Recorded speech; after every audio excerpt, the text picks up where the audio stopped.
everybody is welcome. We will consider everybody's guidance.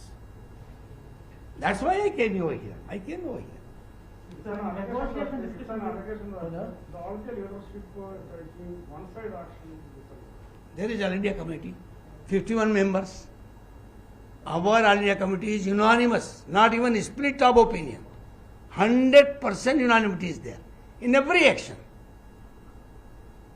From Kerala, there are 9 members in All India Committee. All unanimous. If one member does not attend, does not express his view in a certain meeting where some decision has taken place, it is not our fault. It is a personal fault. Otherwise, unanimity, 100% unanimity. Do you have any plan to negotiate with Abdul Wahab? I said, no need of mentioning any name. I said, well-wisher phoned me. I was in UP, in Delhi. Readily I agreed, got first flight to reach Kerala. For last 2 days I am here. Till tomorrow, doors open, negotiation started. Very positive, very cordial. Of course, with well-wisher. We are ready to welcome. Wahab may come anytime. He is our man. He has been our man. Doors are open. He may come. We will talk to him also. ബഹുമാനപ്പെട്ട Sulaiman Sahib all India president എത്തുന്നതിന് മുമ്പ് തന്നെ ഈ ദിശയിൽ ചില ചർച്ചകളും സംഭാഷണങ്ങളൊക്കെ ആരംഭിച്ചിരുന്നു. ഇതിൽ നേരത്തെ ചോദിച്ചൊരു ചോദ്യം, ദേശീയ കമ്മിറ്റി ഒരു ഭാഗത്ത് മാത്രം നിൽക്കുന്നു എന്നുള്ളത്. യഥാർത്ഥത്തിൽ അത് നിങ്ങൾ രണ്ട് ഗ്രൂപ്പ് അല്ലെങ്കിൽ പാർട്ടി പിളർന്നു എന്നുള്ള ഒരു വിലയിരുത്തലിൻ്റെ മേലാണ് ഈ ചോദ്യം വരുന്നത്. യഥാർത്ഥത്തിൽ പാർട്ടി പിളർന്നിട്ടില്ല. അഖിലേന്ത്യാ പ്രസിഡന്റിൻ്റെ നിർദ്ദേശങ്ങളനുസരിച്ച് നീങ്ങുന്ന സംസ്ഥാന കമ്മിറ്റി ഉണ്ട് ഇവിടെ. ആ കമ്മിറ്റിയിൽ നിന്ന് ഏതാനും പേര് ബോയ്ക്കോട്ട് ചെയ്തു പോയി എന്നുള്ളത് മാത്രമാണ്. സ്വാഭാവികമായും സംസ്ഥാന കമ്മിറ്റിക്ക് ഒരു ദേശീയ നേതൃത്വം കാര്യക്ഷമമായി പ്രവർത്തിക്കുന്ന സമയത്ത് അവരുടെ ഉപദേശ നിർദ്ദേശങ്ങൾക്കനുസരിച്ച് മാത്രമേ മുന്നോട്ട് പോകാൻ പറ്റുള്ളൂ. അതാണ് നമ്മുടെ ജനാധിപത്യ സിസ്റ്റം, ഇന്ത്യയിലെ സിസ്റ്റം അനുസരിച്ച് ഉള്ളൊരു ശൈലി. അതനുസരിച്ച് കൊണ്ട് തന്നെയാണ് ബഹുമാനപ്പെട്ട പ്രസിഡന്റ് വരുന്നതിന് മുമ്പ് തന്നെ ഞങ്ങൾ ഈ ദിശയിൽ നേരത്തെ അദ്ദേഹം സൂചിപ്പിച്ചതുപോലെ വളരെ നിർഭാഗ്യകരമായ ഒരു സംഭവവികാസം ഉണ്ടായിട്ടുള്ളൂ. പ്രത്യേകിച്ചും കഴിഞ്ഞ 27 വർഷം നിങ്ങൾക്കറിയാം നമ്മുടെ പാർട്ടിയുടെ ശൈലി എന്താണെന്നും അതിൻ്റെ അനുസരണ സ്വഭാവം എന്താണെന്നും പാർട്ടിക്കകത്തും പുറത്തും ഏത് തരത്തിലാണ് സമാധാനപരമായി പ്രവർത്തിക്കുന്നത് എന്നും ഞങ്ങൾ സ്വയം പറയുന്നൊരു വാക്കുണ്ട്, ഇതൊരു ആദർശ പ്രസ്ഥാനമാണ് എന്ന്. ആദർശ പ്രസ്ഥാനം എന്ന് പറയുന്നത് ഞങ്ങളുടെ രാഷ്ട്രീയ ഗുരു ഇബ്രാഹിം സുലൈമാൻ സാഹിബ് കാണിച്ച ഒരു തത്വാധിഷ്ഠിത നിലപാടും സമാധാനപരവും ജനാധിപത്യപരമായ ഒരു ശൈലിയുമാണ്. അതിൽ ഭംഗം വന്നതുകൊണ്ട് തന്നെയാണ് വളരെ വേദനയോടുകൂടി ഒരു റെക്ടിഫയിങ് ഫോഴ്സായി, ഒരു തിരുത്തൽ ശക്തിയായി ആ തിരുത്താൻ വേണ്ടിയുള്ള ശ്രമങ്ങൾ നടത്തുന്നത്. അതിൻ്റെ ഭാഗമായിട്ടാണ് ബഹുമാനപ്പെട്ട പ്രസിഡന്റ് ഇവിടെ എത്തിയിരിക്കുന്നത്. ഞങ്ങളുടെ ആദരണീയനായ ദേശീയ ജനറൽ സെക്രട്ടറി ബഹുമാനപ്പെട്ട മന്ത്രി അഹമ്മദ് ദേവർകോൾ സാഹിബ് ഇതിന് വേണ്ട എല്ലാ സഹായസഹകരണങ്ങളും നൽകുന്നു. ഒരു യോജിപ്പിന്റെ സാഹചര്യം നിലനിൽക്കുന്നുണ്ടോ? അതായത് നിങ്ങൾ പാർട്ടി പ്രവർത്തില്ല എന്ന് പറയുമ്പോഴും പരസ്യമായി ഏറ്റുമുട്ടി, അതാകെ നാണക്കേടായി. ഒപ്പം മറുവിഭാഗം അവരുടെ കൂട്ടത്തിൽ കുറെ ആളുകളുണ്ടെന്ന് അവരും അവകാശപ്പെടുന്നു. എന്തൊക്കെയാണെങ്കിലും ഇന്നലകളിൽ ഒരുമിച്ച് നിങ്ങൾ തമ്മിൽ ഒരു യോജിപ്പിന്റെ സാഹചര്യമുണ്ടോ? സാഹചര്യമുണ്ട്. ഒന്ന്, ഏറ്റുമുട്ടി എന്നുള്ള പ്രയോഗമൊക്കെ വളരെ തെറ്റായ പ്രയോഗം. It's not objective, without any objectivity. വസ്തുനിഷ്ഠമല്ല. അവിടെ അന്ന് 25-ാം തീയതി സംഭവിച്ചത് ആ ഹോട്ടലിൽ സെക്രട്ടേറിയറ്റ് യോഗം നടത്തിയായിരുന്നു. അതിൽ നിന്ന് ഏതാനും പേര് ഇറങ്ങി വന്നു. ആ സമയത്ത് ഏതാനും പേര് അവരുടെ അനുയായികളോ അല്ലെങ്കിൽ ഞങ്ങൾ പലപ്പോഴും കണ്ട ഗുണ്ടകളാണ്, അവർ വന്ന ഒരു അക്രമത്തിന് ശ്രമം നടത്തിയെന്നല്ലാതെ വേറെ തരത്തിലുള്ള ഒരു ഏറ്റുമുട്ടലും അവിടെ നടന്നിട്ടില്ല. അവിടെ രജിസ്റ്റർ ചെയ്ത FIR നോക്കിയാൽ മനസ്സിലാവും ആരൊക്കെയാണ് അവിടെ നടന്ന അന്നത്തെ അനിഷ്ട സംഭവത്തിന് പിന്നിലെന്നത്. അതുകൊണ്ട് തന്നെയാണ് പറഞ്ഞത്, ഒരു ഒത്തുതീർപ്പിൻ്റെ അല്ല, പാർട്ടി നല്ല നിലയിൽ തന്നെ മുന്നോട്ട് പോകാനുള്ള എല്ലാ സാഹചര്യവുമുണ്ട്. അതൊരു സംശയമില്ല. ഈ കാന്തപുരവുമായി ഇടനിലനിന്നുകൊണ്ടുള്ള ചർച്ചകൾ പുരോഗമിക്കുന്നുണ്ടോ? ആ ചർച്ചയിൽ എന്തെങ്കിലും പുരോഗതിയുണ്ടോ?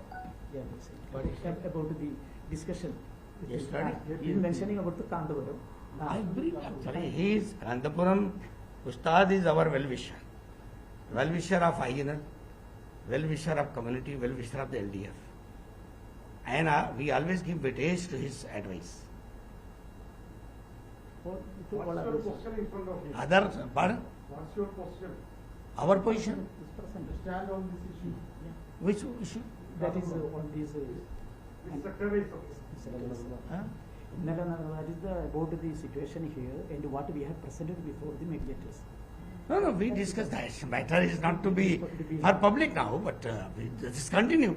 The very cordial, positive atmosphere we discussed. We reached to some point. It will continue. It will continue. It requires a layer of discussions. Sir, one more thing. You are the Vice Chairman of Rehab India Foundation, which is run by Popular Fund. Yes. Actually, you know, I have been there in politics for last 57 years. I am trustee of a dozen charitable trusts, including that of Rehab India Foundation. It is not under any organization. It is independent charitable trust registered in Delhi, in which Dr. Zafrul Islam, the chairman of the minority capacity chairman of Delhi government, Aam Aadmi Party, Chaudhry Abdul Rashid, former Attorney General of Guwahati government, and Minority United Front MP, he is the trustee. Sufia, Begum Sufia, Pro-Vice Chancellor, Senior Reader, Jamia Millia Islamia is the trustee member. Out of 9 trustee members, I am also trustee. Since I am senior most, as a political, as a social person, so I am Vice Chairman of Rehab India Foundation. It is exclusively busy in doing charitable work. We adopted many villages in Barpeta, which were attacked by Bodos, and built 200 houses there. And we adopted some villages for education, Kishanganj, some villages in Murshidabad, some villages near Delhi. We given hundreds of e-rickshaw to poor people. So that is 100% charitable trust, in which prominent Indian Muslim, including non-Muslim advocate from Tamil Nadu, he is also trustee member. There are their trustees. That is running. It is audited, it is registered with Registrar Delhi for the charitable purpose. The thing is that Rehab India Foundation is under investigation by NIA in the case of... No, not NIA. No. No, I am, you mentioned lightly, I am Vice Chairman. ED gave notice. We presented everything before ED. Then they applied that it should be deregistered. That case is in Supreme Court. Last Friday, there was argument in Supreme Court. That is the case. No NIA investigation. Cases that... No cases. Only ED notice we got. അതായത് Sulaiman Sahib professor Muhammad Sulaiman എന്ന് പറയുന്ന വലിയൊരു രാഷ്ട്രീയ നേതാവ് കഴിഞ്ഞ 65 വർഷമായി ദേശീയ രാഷ്ട്രീയത്തിൽ സജീവമായി പങ്കെടുക്കുന്നു. ഇബ്രാഹിം സുലൈമാൻ സാഹിബിന്റെ മുസ്ലിം ലീഗ് എന്ന ആ കാലഘട്ടത്തിൽ 35 വർഷം അദ്ദേഹത്തിന്റെ വലങ്കയായി പ്രവർത്തിച്ചു. അതിനുശേഷം ഉടനെ തന്നെ അദ്ദേഹത്തിൽ നിന്ന് ഈ വലിയ ബാധ്യത ഇന്ത്യൻ നാഷണൽ ലീഗ് എന്ന് പറയുന്ന പാർട്ടിയുടെ വന്നു. അതുമാത്രമല്ല, മുസ്ലിം ലീഗിന്റെ കാലഘട്ടത്തിൽ അദ്ദേഹം 3 തവണ മത്സരിച്ചു. ഒരു തവണ മത്സരിച്ചത് നമ്മുടെ ബഹുമാനപ്പെട്ട ഗവർണർ ആരിഫ് മുഹമ്മദ് ഖാന്റെ ഭാര്യയുടെ സഹോദരിയായിട്ട്. ആ മാത്രമല്ല, അവിടെ കോൺപൂരിൽ ഇടത് പുരോഗമന പ്രസ്ഥാനം, പ്രത്യേകിച്ചും സുഭാഷിണി അലിയുമായിട്ട് ടുഗദർ പ്രവർത്തിക്കുക. അതുമാത്രമല്ല, അടിയന്തരാവസ്ഥ കാലഘട്ടത്തിൽ ശ്രീമതി ഇന്ദിരാഗാന്ധിക്കെതിരെ അന്ന് ഇവിടെ മുസ്ലിം ലീഗും കോൺഗ്രസും ഒരുമിച്ച് പ്രവർത്തിക്കുകയായിരുന്നു. അന്ന് അവിടെ സമരം നടത്തിയിട്ട് അവരുടെ നോട്ടപ്പുള്ളിയായി അറസ്റ്റ് വരിച്ചു. 10-17 തവണ അദ്ദേഹം അറസ്റ്റ് വരിക്കുന്നുണ്ടായി. പ്രത്യേകിച്ചും മനുഷ്യാവകാശത്തിന്റെ പേരിലും അതുപോലെ തന്നെ മറ്റ് രാഷ്ട്രീയ കാരണങ്ങളാണ്. അതെല്ലാം തന്നെ മറച്ചുകൊണ്ട് ഒരു ചെറിയൊരു ജീവകാരുണ്യ പ്രവർത്തനത്തിൽ ഏർപ്പെട്ടു എന്ന് അവകാശപ്പെടുന്ന ഒരു സംഘടനയുടെ മേലെ മാത്രം പറയുന്നത്, അത് അന്വേഷണം നടത്തുന്നതും എന്തിന്റെ ലക്ഷ്യത്തിലാണെന്ന് മനസ്സിലാക്കാൻ സാധിക്കുന്നില്ല. We are forgetting a big political leader at this time. ഹജ്ജ് കമ്മിറ്റിയിൽ നിന്ന് നിങ്ങൾ പുറത്തു പോകുന്ന സാഹചര്യം INL-ഉണ്ടായിട്ട് 27 വർഷമായി എന്ന് പറഞ്ഞല്ലോ. ഹജ്ജ് കമ്മിറ്റിയിൽ ഇടയ്ക്ക് INL-ന്റെ പ്രതിനിധികൾ എടുക്കാറുണ്ട്. എടുക്കാത്ത വർഷങ്ങളും പലപ്പോഴും ഉണ്ടായിട്ടുണ്ട്. ഈ കഴിഞ്ഞ ടേമിൽ വനിതാ പ്രാതിനിധ്യത്തിൽ ഒരു കുറവുണ്ട്, അതിന് നിങ്ങൾ വനിതാ പ്രതിനിധി തരണമെന്ന് പറഞ്ഞപ്പോൾ ഞങ്ങളൊരു വനിതാ അംഗത്തെ കൊടുത്തു. അത് കഴിഞ്ഞ് പിന്നെ പുനഃസംഘടിപ്പിച്ചപ്പോൾ അവർ പറഞ്ഞു തദ്ദേശ സ്വയംഭരണ സ്ഥാപനത്തിലേക്ക് ഒരു പ്രതിനിധിയെ തരണം. അങ്ങനെ തദ്ദേശ സ്വയംഭരണ സ്ഥാപനത്തിൽ നിന്നുള്ള ഒരു പ്രതിനിധിയെ കൊടുത്തു. എല്ലാ രാഷ്ട്രീയ പാർട്ടികൾക്കും സംവരണം കൊടുക്കുന്ന ഒരിടമല്ലല്ലോ ഹജ്ജ് കമ്മിറ്റി എന്ന് പറയുന്നത്. ഹജ്ജുമായി ബന്ധപ്പെട്ട് സേവന പ്രവർത്തനങ്ങൾ നടത്താൻ കഴിയുന്ന ആളുകൾക്കാണ് സാധാരണഗതിയിൽ ഹജ്ജ് കമ്മിറ്റിയിൽ പ്രാതിനിധ്യം കൊടുക്കാറ്. സ്വാഭാവികമായും മുസ്ലിങ്ങൾ മാത്രം ചെയ്യുന്ന ഒരു കർമ്മമായതുകൊണ്ട് മുസ്ലിങ്ങളിലെ വ്യത്യസ്ത മതവിഭാഗങ്ങൾ, സുന്നി, മുജാഹിദ്, ജമാഅത്ത്, തബ്ലീഗ് തുടങ്ങിയ വ്യത്യസ്ത വിഭാഗങ്ങളുണ്ട്. അവർക്കൊക്കെയാണ് അതിൽ സാധാരണഗതിയിൽ സംവരണം കൊടുക്കാറുള്ളത്. ഇവിടെ രാഷ്ട്രീയ പാർട്ടി പ്രവർത്തകർ എന്ന നിലക്ക് ചിലരെ നിയമിക്കുമെന്ന് മാത്രമേ ഉള്ളൂ. അതിൽ അസ്വാഭാവികമായിട്ടൊന്നും ഉണ്ടെന്ന് ഞങ്ങൾക്ക് തോന്നുന്നില്ല. ജനകീയാസൂത്രണ പ്രസ്ഥാനത്തിന്റെ 25ാം വാർഷികത്തിൽ ഇത് ബഹുമാനപ്പെട്ട വകുപ്പ് മന്ത്രി MP ഗോവിന്ദൻ മാസ്റ്റർ 3/8 അയച്ച കത്താണ് ശ്രീ കാസിം ഇരിക്കൂർ. അതിൽ പറയുന്നുണ്ട്, ബഹുമാനപ്പെട്ട മുഖ്യമന്ത്രി ഉദ്ഘാടനം നിർവഹിക്കുന്ന പരിപാടിയിൽ INL സംസ്ഥാന കമ്മിറ്റി ജനറൽ സെക്രട്ടറി എന്ന നിലയിൽ താങ്കൾ ഉണ്ടാകണമെന്ന് ആഗ്രഹിക്കുന്നു. അദ്ദേഹത്തിന്റെ കത്തായി. പക്ഷേ ഇങ്ങനൊരു വാർത്ത നിങ്ങൾ കൊടുക്കുന്ന സമയത്ത് പാർട്ടിയുടെ ഉത്തരവാദപ്പെട്ട ജനറൽ സെക്രട്ടറി എന്ന നിലക്ക് വല്ല ക്ഷണവും നിങ്ങൾക്ക് കിട്ടിയിട്ടുണ്ടോ? നിങ്ങൾ എന്തുകൊണ്ട് തഴയപ്പെട്ടു എന്ന് ചോദിക്കണമായിരുന്നു. ചോദിക്കാത്തത് കൊണ്ട് തന്നെ ബഹുമാനപ്പെട്ട മന്ത്രി തന്നെ അവിടുന്ന് വിശദീകരണം നൽകി. എന്നിട്ടും ജനകീയാസൂത്രണത്തിന്റെ 25ാം വാർഷികത്തിന് തടയപ്പെട്ടു എന്ന നിലക്കുള്ള പ്രചാരണമാണ് നടക്കുന്നത്. ഞങ്ങളിത് മനസ്സിലാക്കുന്നത് ഒരു INL വിരുദ്ധ അല്ലെങ്കിൽ LDF വിരുദ്ധ പ്രചാരണത്തിന്റെ ഭാഗമായി ചില മാധ്യമങ്ങളും ദുരുപയോഗം ചെയ്യപ്പെടുന്നു എന്നുള്ളതാണ്. ഈ കത്തിന്റെ കോപ്പിയാണിത്. LDFന്റെ ഒരു നിലപാട് എന്താ വെച്ചാൽ ഇപ്പൊ LDFിലെ ചെറിയ ഘടകകക്ഷികൾ അവർക്ക് ഭയങ്കര തലവേദന ആവുന്നുള്ളതാണ്. ഒന്നാമത് ഈ ആക്ഷേപം കേൾക്കുന്നത് NCP, ഇപ്പം പുതുതായി വന്ന INL, ആ ഒരു എതിർത്ത് പല സ്ഥലത്തും അവർ സംസ്ഥാന കമ്മിറ്റിയിൽ CPM ചർച്ച ചെയ്ത് ഇടതുമുന്നണിയിലൊക്കെ ചർച്ചയാവുന്നുണ്ടല്ലോ. അതെന്തുകൊണ്ടാണ് നല്ല രീതിയിൽ ഒരു പാർട്ടി INL അവർക്ക് അധികാരം കിട്ടി നല്ല രീതിയിൽ മുന്നോട്ട് പോകേണ്ട സാഹചര്യത്തിലാണ് INL എന്താ വെച്ചാൽ പരസ്യമായിട്ട് റോഡിൽ വന്ന് ഈ അടുത്ത കാലത്തൊന്നും ഇപ്പൊ ലീഗിനെ കുറിച്ച് പറഞ്ഞു. ലീഗൊന്നും ഒരു കാരണവശാലും ഇതുവരെ ലീഗിന് ചരിത്രത്തിൽ തന്നെ റോഡിൽ ഏരി ഉണ്ടാക്കി. അയ്യോ, ഇവിടെ മാത്രമല്ല, ഇന്നലെ പോലും മുസ്ലിം ലീഗിന്റെ വിദ്യാർത്ഥി വിഭാഗം തമ്മിലടിച്ചുകൊണ്ടിരിക്കുക.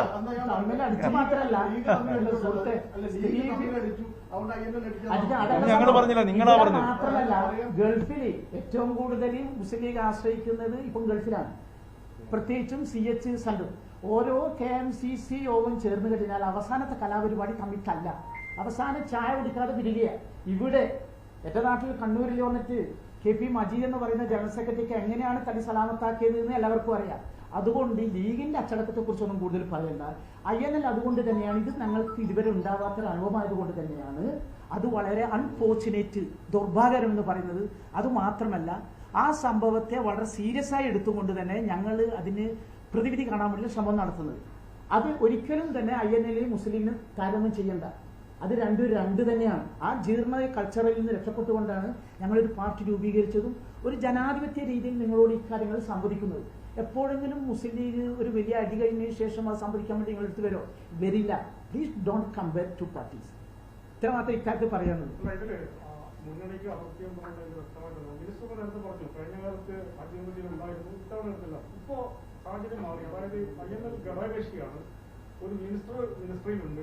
എന്നിട്ടും ഇതിലൊരു സ്ഥാനത്തെന്ന് പറഞ്ഞു കഴിഞ്ഞാൽ INLന്റെ ഈ വിഭാഗീയതോട് മുന്നണിക്കുള്ള എതിർപ്പ് പ്രകടമാക്കിയുള്ള അത് നിങ്ങളുടെ വിലയിരുത്തലാണ്. കേരളത്തിൽ ഈ 21 മന്ത്രിമാരുണ്ടല്ലോ, സ്വാതന്ത്ര്യദിനവുമായി ബന്ധപ്പെട്ട പരിപാടികളിൽ പങ്കെടുക്കാൻ 14 മന്ത്രിമാർക്കേ ചാൻസ് ഉള്ളൂ എന്ന് പറഞ്ഞാൽ മറ്റു മന്ത്രിമാരെ തഴഞ്ഞു എന്നാണ് അർത്ഥം. സ്വാഭാവികമായ ഒരു മുന്നണി സംവിധാനത്തിൽ എല്ലാ ചെയർമാൻഷിപ്പും ഒരു പാർട്ടിക്ക് കൊടുക്കൂല, എല്ലാ മെമ്പർമാരും ഒരു പാർട്ടിക്ക് കൊടുക്കൂല, എല്ലാ അവസരങ്ങളും ഒരു പാർട്ടിക്കാർ കൊടുക്കൂല. അത് വ്യത്യസ്ത പാർട്ടികൾക്കായി ഉപയോഗിച്ച് കൊടുക്കുകയാണ് ചെയ്യുക. അതിൽ അസ്വാഭാവികത. ഇവിടെ പ്രശ്നം എന്താണെന്ന് വെച്ചാൽ ചില ആളുകൾ പത്രപ്രവർത്തകന്മാരെ ചാനലുകളെയൊക്കെ തെറ്റിദ്ധരിപ്പിക്കാൻ ശ്രമിക്കുന്നു. അതാണ് പ്രശ്നം. പക്ഷേ ഇതൊരു നിർണായകമായ പ്രത്യേകിച്ച് ഹജ്ജ് കമ്മിറ്റിയിലൊക്കെ ഒരു INL അതുമായി ബന്ധപ്പെട്ടുകൊണ്ടിരിക്കുന്ന സമുദായമായി ബന്ധപ്പെട്ടുകൊണ്ടിരിക്കുന്ന ഒരു പാർട്ടിയെ അതിൽ നിന്നും തഴഞ്ഞു എന്ന് പറയപ്പെടുന്നത് എനിക്ക് നിസ്സാരവൽക്കരിച്ച് കാണാൻ കഴിയില്ല. നിങ്ങളുടെ പാർട്ടിയിലുണ്ടായ പ്രശ്നങ്ങൾ മൂലമാണ് നിങ്ങളെ ഒഴിവാക്കിയെന്നാണ് ബന്ധപ്പെട്ട കേന്ദ്രങ്ങൾ നമുക്കറിയാൻ കഴിയുന്നത്. അത് സംബന്ധമായ വിശദീകരണം നേരത്തെ തന്നു കഴിഞ്ഞു. എല്ലാ കാലങ്ങളിലും INLന് ഹജ്ജ് കമ്മിറ്റി മെമ്പർമാർ ഉണ്ടായിരുന്നില്ല. ഇടക്കാലത്ത് ഉണ്ടായിരുന്നു, ഇല്ലാത്ത അവസരങ്ങൾ ഉണ്ടായിട്ടുണ്ട്. അതിൽ അസ്വാഭാവികമായ ഒന്നുമില്ല. ഒരു കാര്യം കൂടി, ഇന്നലെ കാസർഗോഡ് തുരുത്തിയിൽ അങ്ങേക്ക് സ്വീകരണം നൽകി ആ സ്വീകരണ പരിപാടിയിൽ 100-ലേറെ ആളുകൾ പങ്കെടുത്തു. പ്രകടനം നടത്തി വലിയ ആവേശത്തോടുകൂടി മന്ത്രി ഉൾപ്പെടെയുള്ള ആളുകൾ 20 ആളുകൾ പങ്കെടുത്ത യോഗത്തിൽ മന്ത്രി പോലും മാസ്ക് ധരിക്കാതെ കോവിഡ് പ്രോട്ടോകോൾ ലംഘിച്ചു എന്നുള്ള വാർത്തകളുണ്ട്. ഇതെന്താണ് ഇങ്ങനെ സംഭവിക്കാൻ കാരണം? ഞാൻ മാസ്ക് ധരിക്കാതെ ആ യോഗത്തിൽ പങ്കെടുത്തിട്ടില്ല. ഒന്ന്, ഫോട്ടോ ഉണ്ട്. മാസ്ക് ധരിക്കാതെ യോഗത്തിൽ പങ്കെടുത്തില്ല. ഇടയ്ക്ക് ചായ കൊണ്ടുവന്ന് അത് കുടിക്കുമ്പോൾ ഇതിന്റെ മേലെ കൂടി കുടിക്കാൻ കഴിയില്ല. മന്ത്രി ഒന്ന്, അവിടെ എല്ലാ ഫുൾ പരിപാടിയുടെ ഫോട്ടോ എൻ്റെ കയ്യിലുണ്ട്. ഒന്ന് പ്രസംഗിക്കുമ്പോൾ ഞാൻ മാസ്ക് ഇട്ടില്ല പ്രസംഗിച്ചു. ചായ കുടിക്കുമ്പോഴാണ് മാസ്ക് ഊരിയത്. അത് ശത്രുക്കൾക്ക് വേണം ആ സമയം മാത്രം എടുത്ത് കാണിക്കാം. ടെക്നോളജി അങ്ങനെയാണല്ലോ. ഒന്ന്. രണ്ടാമത് ആ ഓഫീസിന്റെ അകത്ത് പരമാവധി 20 ആളുകൾക്ക് ഇരിക്കാനുള്ള സ്ഥലമേ ഉള്ളൂ. 20 ആളുകൾ അതിനകത്ത് പ്രവേശിച്ചിട്ടില്ല. റോഡിന്റെ മുകളിൽ നിൽക്കുന്ന ആളുകൾ അല്ലെങ്കിൽ ആവേശകാരങ്ങൾ മുദ്രാവാക്യമൊക്കെ വിളിച്ചാൽ അതൊന്നും നമ്മൾ ഉത്തരവാദിത്തപ്പെട്ട കേസല്ല. അത് നോക്കാൻ പോലീസ് സംവിധാനമുണ്ട്. ഫോട്ടോസ് ആ നാടിനകത്ത് അടുത്തടുപ്പിച്ച് തന്നെയാണ് ആളുകൾ ഇരിക്കുന്നു. അതിൽ ഒരാളൊഴികെ ബാക്കി ആർക്കും മാസ്ക് ഇല്ല. മന്ത്രി എഴുന്നേറ്റ് സംസാരിക്കുന്നു, മന്ത്രിക്കും മാസ്ക് ഇല്ല. ഇതൊരു യാഥാർത്ഥ്യമാണ്. മാത്രമല്ല, ഇത്തരത്തിൽ ഈ കോവിഡ് പ്രോട്ടോകോൾ നിലനിൽക്കുമ്പോൾ വലിയ തോതിൽ ആളുകളെ പങ്കെടുപ്പിച്ചുകൊണ്ട് പ്രകടനമായിട്ട് പരിപാടി നടത്തുന്നതിന് സർക്കാർ അനുമതിയുണ്ടോ? അവിടെ പ്രകടനമായിട്ട് ഒരു പരിപാടിയും നടന്നിട്ടില്ല. അവിടുത്തെ പരിപാടി എന്ന് പറയുന്നതിന് രാത്രിയാണ് പരിപാടി. അത് ഒരു ഓഫീസ് ഉദ്ഘാടന പരിപാടിയാണ്. ആളുകൾ ചുമ റോഡിന്റെ മുകളിൽ ആർക്കും അഭിവാദ്യം വിളിച്ചാൽ എന്ത് ചെയ്യാൻ പറ്റും? അത് ഒരിക്കലും ആർക്കും തടയാൻ പറ്റില്ലല്ലോ. തലേ ദിവസം ഞങ്ങൾ ഹദ്ദാദ് നഗറിലുണ്ടായിരുന്നു. ഞാനും ബഹുമാനപ്പെട്ട അഖിലേന്ത്യാ പ്രസിഡന്റ് ഉണ്ടായിരുന്നു. ഒരു കല്യാണത്തിന് പോയി ഇറങ്ങി വരുന്ന സമയത്ത് റോഡ് സൈഡിലുള്ള കുറെ ചെറുപ്പക്കാർ മുദ്രാവാക്യം വിളിച്ചു. അത് നമുക്കൊരിക്കലും നിയന്ത്രിക്കാൻ പറ്റാത്ത ഞങ്ങൾ ഉടനെ തന്നെ കാലിൽ കയറി വന്നു. ഇത് കണ്ടു. ബഹുമാനപ്പെട്ട മന്ത്രി അവിടെ നിന്ന് കാറിൽ നിന്ന് ഇറങ്ങി പോകുന്ന സമയത്ത് പിന്നിൽ നിന്ന് മുദ്രാവാക്യം വിളിക്കുന്നു. ഇരുട്ടാണ് അവിടെ. അത് ഞാൻ ശ്രദ്ധിച്ചു. ആ സമയത്ത് അവിടെ ഇത്ര പേര് പിന്നിലുണ്ടെന്ന് ഒരിക്കലും നോക്കാൻ പറ്റില്ല. അത് മാത്രമല്ല, അങ്ങനെ നിയന്ത്രിക്കാനും പറ്റില്ല. ആ പ്രദേശത്തിൽ ഇതൊരു ഗവൺമെന്റ് ഫംഗ്ഷൻ ഒന്നും അല്ലല്ലോ. ചില കല്യാണ വീടുകളിൽ 500-600 പേര് പങ്കെടുക്കുന്നുണ്ട്. പക്ഷെ അതേ സമയത്ത് തന്നെ ഇന്നലെ 1-2 കല്യാണ വീടുകളിൽ പങ്കെടുത്ത സമയത്ത് ആൾക്കൂട്ടമുള്ളത് കൊണ്ട് ബഹുമാനപ്പെട്ട മന്ത്രി മാറി നിൽക്കുകയാണ് ചെയ്തത് അവിടെ നിന്നും. കല്യാണ പരിപാടിയിൽ 500 പങ്കെടുക്കുന്നതുകൊണ്ട് മന്ത്രിക്ക് അത്തരത്തിൽ നിയമലംഘനങ്ങൾ നടത്തി ഇല്ലില്ല, അതല്ല, അവിടെ മാറി നിൽക്കുകയാണ് ചെയ്തത്. നിങ്ങളാണ് പറഞ്ഞുകൊണ്ടിരിക്കുന്നത്. ഞാൻ അതിന്റെ വസ്തുത എന്താ നിങ്ങളോട് വിശദീകരിച്ചു കഴിഞ്ഞു. പക്ഷെ നിങ്ങൾ വീണ്ടും അതിനെ ആവർത്തിച്ചുകൊണ്ടിരിക്കുകയാണ്. പിന്നെ അവിടെ കാസർഗോഡ് ഒരു പരിപാടി നടന്നു കഴിഞ്ഞാൽ അത് കോഴിക്കോട് നിന്ന് അത് റിപ്പോർട്ട് ചെയ്യുന്ന പരിപാടി ഉണ്ടല്ലോ. അത് തന്നെയാണ് വളരെ എന്താണ് പറയേണ്ടത് വാർത്ത. അതല്ല സംഭവം. അതിന്റെ മെത്തേഡ് എനിക്ക് കിട്ടിയിരുന്നു. രാവിലെ തന്നെ എനിക്കും വിളി വന്നിരുന്നു. അവിടെ എന്ത് സംഭവിച്ചു എന്ന് എത്ര പേരെണ്ണാണെന്ന് സാധിക്കില്ല. അവിടെ ഇരുട്ടായിരുന്നു സംഭവം. പക്ഷെ കോഴിക്കോട് എന്താണെന്ന് അറിയില്ല. അടുത്ത കാലഘട്ടത്തിൽ ഇങ്ങനെയുള്ള സംഭവങ്ങൾ, പ്രത്യേകിച്ചും INL-മായി ബന്ധപ്പെട്ട സംഭവങ്ങൾ വരുന്ന സമയത്ത് ഒരു ഒബ്ജക്ടിവിറ്റി നഷ്ടപ്പെടുന്നുണ്ടോ എന്ന് ഞങ്ങൾ ആശങ്കപ്പെടുന്നുണ്ട്. യാതൊരു സംശയമില്ല.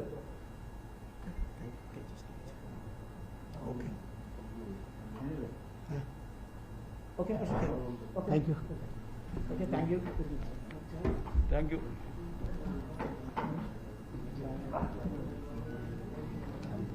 Yeah.